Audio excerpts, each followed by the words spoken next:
আসসালামু আলাইকুম। শিক্ষক নিবন্ধন অ্যানালাইসিস কিংবা শিক্ষক নিবন্ধনে আপনি কি করে পড়বেন সেটা সম্পর্কে আজকে একটু আলোচনা করি কিংবা ভিডিওতে আলোচনা করা হলো। প্রথমত হচ্ছে যে আপনাকে যে এই বইটাই কিনতে হবে এমন কোনো কিছুই না। আপনার নিজের পছন্দ মতো যেকোনো রাইটারের আপনি বই কিনতে পারেন। আমার নিজের এটা ভালো লেগেছে বলে আমি এটা কিনেছি। এছাড়াও প্রফেসরটাও অনেক সুন্দর। আমি দেখেছি যে ওটা অনেক ভালো করে বিশ্লেষণ করা। কিন্তু প্রফেসরের ক্ষেত্রে একটা বিষয় আছে যে স্কুল পর্যায়ের জন্য আর কলেজ পর্যায়ের জন্য ২ টা আলাদা, আলাদা বই কিনতে হয়। আর এটা একটাতেই ২ টো দেওয়া রয়েছে। প্রথমত আপনাকে সিলেবাসটা অবশ্যই জানতে হবে। যদিও বা স্কুল পর্যায়ে 2 যেটা সেটা এখন বাতিল করে দিয়েছে। মানে যারা এইচএসসি পাশে পরীক্ষা দিতে পারতো এখন থেকে আর পরীক্ষা দিতে পারবে না।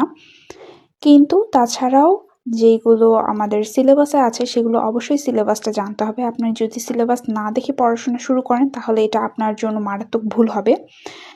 আর দেখা যায় যে যেটা সিলেবাস দেওয়া আছে সেটার চাইতেও কিন্তু যদি আমরা অ্যানালাইসিস করি কোশ্চেনগুলোর ভিতরে তাহলে আপনারা দেখবেন সেই কোশ্চেনগুলোর মধ্যে যেগুলো টপিক দেওয়া আছে সেগুলোর বাহির থেকেও কিছু কিছু কোশ্চিন এসেছে।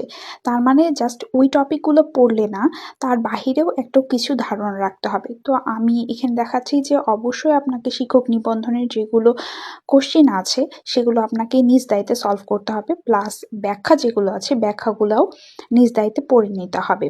আর আপনি যেকোনো যেই শিক্ষক নিবন্ধনের বই কেনেন না কেন, আপনাকে ফুল বইটা ভালো করে পড়ে শেষ করতে হবে।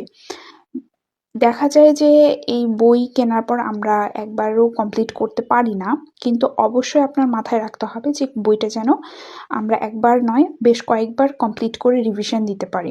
এতে করে কি হবে যে বইটা যদি ভালো করে পড়া হয়ে থাকে তাহলে তার মধ্যে থেকে যদি কোনো কোশ্চেন আসে অবশ্যই সেগুলো অ্যান্সার করতে পারবো।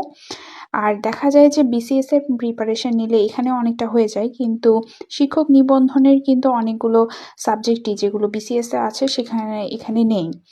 আর পাশাপাশি আপনাদের সাবজেক্ট ভিত্তিক একটা পরীক্ষা দিতে হবে। সাবজেক্ট ভিত্তিকের জন্য আলাদা একটা বই কিনতে হবে।